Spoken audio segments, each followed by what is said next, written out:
Welcome back. Another knife time, another knife review, and another fantastic knife that we have today. Before I tell you what it is, let's do a quick wrist check. Of course, I'm still wearing the Zealous Sky Raider in bronze and blue pattern dial because I just did another review and this one is straight after that. Nice subtle leather, and I'm really enjoying wearing this one. So what is the knife? It is another knife from Venom Knives. It's called the Armour. Before I show you the knife, I'm going to ask you to pay really close attention to this video because I'm going to test your knowledge at the end of it. So just look closely, and there's a feature on this knife. I'm going to see if you notice it and if you can pick on it at the end of the video, and we'll test how much eye for details you have. So let's flip this open, and it is the Venom Armour.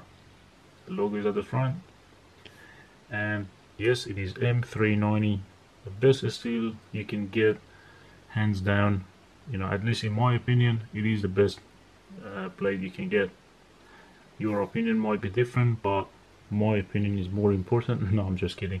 But look, honestly, M390, I've never had any issues with it, not even with sharpening. So many people say it's not easy to sharpen, but you know, I use a guided sharpening system, which is a wicked edge, and never had any issues sharpening M390. It does sharpen fairly easy if you have the right stones and the right technique. So no issues there for me. And you know, the showpiece here is that carbon fiber inlay into the blade. It is really nicely done. I've seen a few other brands doing carbon fiber inlay into the blade, but no one has really done it as good as Venom Knives. You know, I've seen, you know, a few different companies trying, but I've had issues with a couple of different brands. That's why I didn't really like them. But here, just like the first knife that they did back in 2011 or 12, if I'm not wrong, that was the Venom Attacker, and that had that same carbon fiber inlay into the blade. It is absolutely seamless. It is, you know, you can run your finger on it all day, you know, close your eyes or keep them open, you would not notice anything. You can go with your finger nails and still, there's no voids, there's no seams. You would not notice that transition. When you touch it, it is like that carbon fiber is an integral part of the blade. You would never feel that there are two different materials infused into each other. I'm not sure what type of machinery they're using to get that precision, but whatever they're doing, man, they're doing a fantastic job. That type of precision is amazing. So that's the blade for you. The finish is bi-directional satin. You know, you've got horizontal satin on the flats, and then you have this vertical satin finish on the grinds.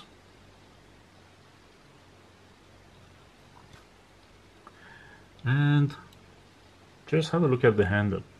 It is really different to any other knife that I've seen recently. Very tactical style, and you can see that the blade is the widest part of the knife, and it tapers down and gets thinner as it goes towards the end.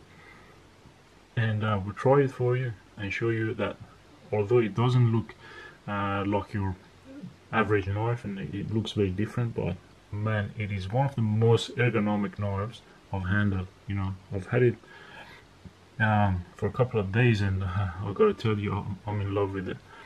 The way it handles, and it's so comfortable to hold and to operate. It is just very difficult not to like it.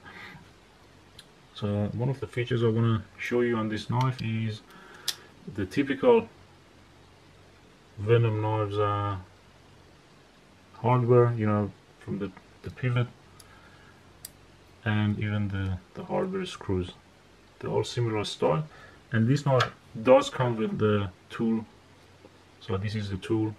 With this end of it, you can open the pivot, and that end, come on camera, yep, this is the end that you would use for the hardware. And that hole in there is in case you need a bit more torque. You can put a I don't know, put a rod inside to get that leverage, you know, if you want to tighten it really hard. But you don't need to. You can just use your hand to just unscrew the pivot. Very simple. Put it out of the way. So the pivot itself has got, if I clean it, you can see better. Yeah. So it has polished, or should I say satin bevels, and it's concave in the center, and it's sandblasted, and satin bronze anodized on the sides. It's a titanium pivot, if you're wondering. You've got the same thing on the other side. So the handle is really interesting. Not only that, you can see it has a very interesting 3D mill pattern on it, but it's got a carbon fiber inlay right in the middle that splits the handle in two. So why I say it's very interesting, because I've been looking really closely. I mean, this camera probably can't zoom in good enough to show you. I'll do my best, but I've been looking closely at the pattern inside every one of those milled sort of triangles or whatever. There's no sharp corners, there's no burrs, there's no machine marks, there's no tool marks, nothing. They're done to perfection. You know, it is really well done, well finished, absolutely perfect. The other thing is you have a transition between titanium and carbon fiber and back to titanium.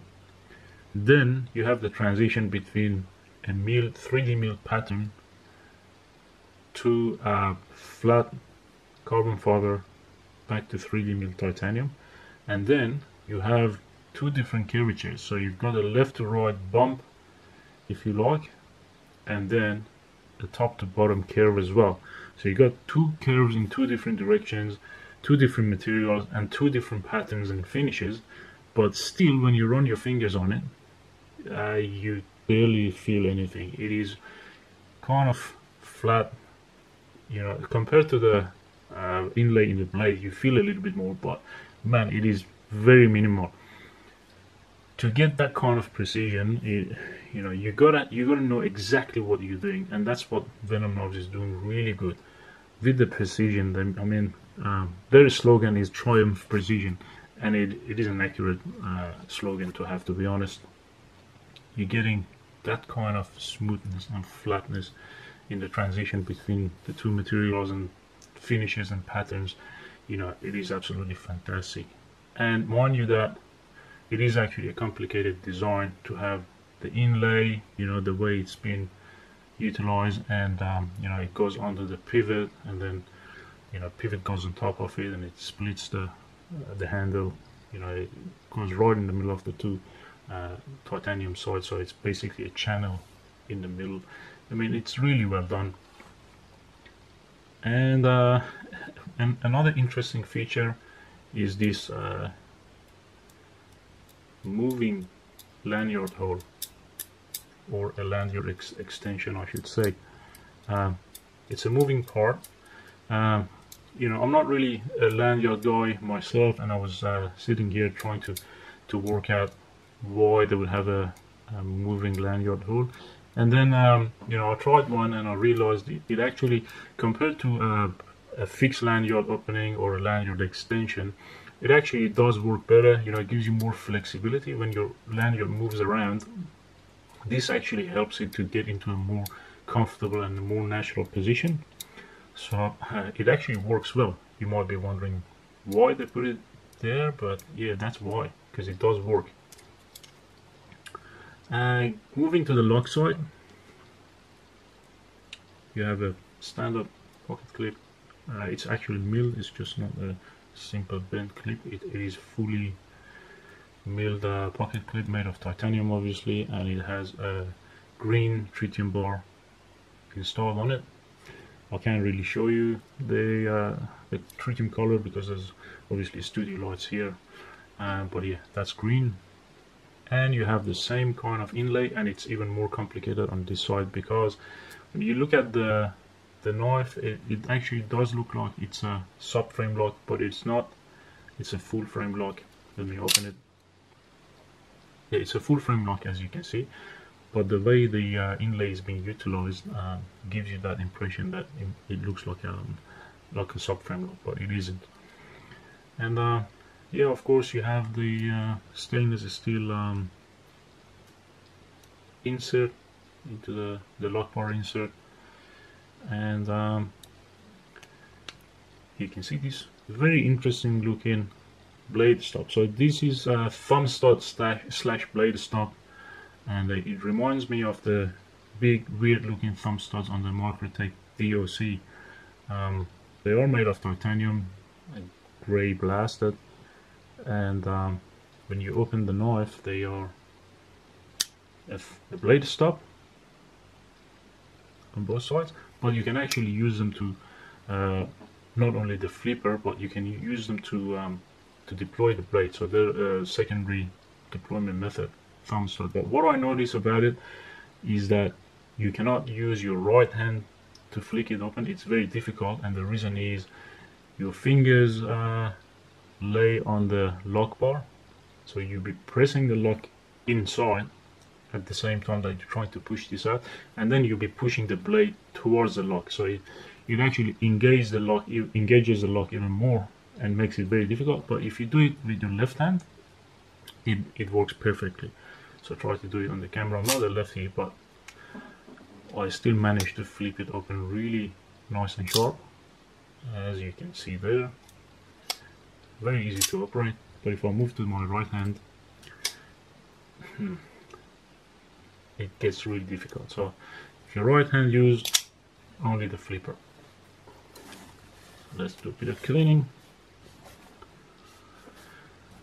So talking about the ergos of the knife, the widest part of the knife is the blade. So from the heel of the blade, from the the beginning of the cutting edge, that's the widest point of the knife. Then you have this front finger choil here, and then you on the top you've got this steep section, a flat section, which is your thumb rest. When you hold the knife, your thumb completely lays flat on that part. Really comfortable, actually. It's designed super good. And then you move back here on the bottom, you've got a second finger choil. So that's also a front finger choil. So if you hold the knife in the normal position, that's where your finger locks in, really nice and comfortable. And then you've got a secondary front finger choil if you want to choke up on the blade. So you've got two finger choils, and then the handle tapers down and gets thinner at the end, and that's because to make it more ergonomic and simpler, more comfortable to hold in hand. So when I'm holding the knife, actually the end of the knife is thinner, so I can easily wrap my fingers around it. Very comfortable. My thumb rest on the top, my finger, front finger, index finger on the front choil. Really nice and secure. My hand doesn't go anywhere, and if I want to choke up on the blade, just move forward. Man, this is super comfortable. I'm not sure if you can see it in the video, but this is something you have to hold in your hand to get that feel, and that's how the weight is balanced on the knife, almost on the center. So really well balanced, and it does help the comfort in the hand. So when I'm holding the knife in the normal position, you can see the end of the knife is sticking out, gives me a bit more purchase, and also the lanyard extension is staying outside so it doesn't get in the way. There is no back spacer. The handle is two-part coming together, so it's a closed design. No back spacer there. And for me, the biggest part of the design was the ergonomic. It is something really comfortable. So this is where I wanted to test your attention to details and see if you actually notice. The knife is a flipper, but when you open it, where is the flipper? Exactly. So this is a hidden flipper system, and I'll show you how it works. But be honest with me and tell me in the comments below, tell me when and where in the video did you notice that the flipper tabs actually disappears. So if you notice it towards the end, just let me know. If you got it like nice and early at the start when I flipped it the first time, you know, let me know. So the way it works is when the knife is closed and you flip the knife open, this is what happens with the flipper. So you flip it open, the blade opens, pushes the flipper tab inside like that and locks it in. And when you close the blade, it pushes the flipper tab up and locks it in a ready position. If I show you from this side,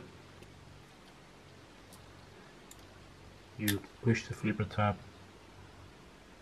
the blade opens, and flipper tab goes here. So at this stage it is loose, you know, it can move inside, but when you open the blade, the back of the blade locks it in position and doesn't let it move. And when you open the close the blade again, this is what happens to the flipper. So that's the flipper inside. The blade goes in and that's where the blade hits the flipper tab and moves it up. So there's a channel in here. If I can focus close enough, that channel is the flipper tab channel. Come on. You can move freely in there. A very neat feature. So the benefit of that is that when you open it, there's no flipper tab getting in your way, because if that flipper tab was to come out from this side, it would be right in here and it would have been, you know, just an ugly kind of extension coming out of here and you know, getting in the way of you moving your finger up to the front shoulder. So that was a hidden feature on the knife. I'm not sure when and where you noticed it, but if you like this knife, you can see the description. I'll put a link in the comments below. Go into the link, you know, it will take you to our website, lioneknives.com.au. you can see the full specs, you can purchase the knife. And if you did like the video, please do subscribe to our channel, like the video, share it if you like, and don't forget to tell your friends about it. And once again, lioneknives.com.au is where you can see the knife, purchase it if you like.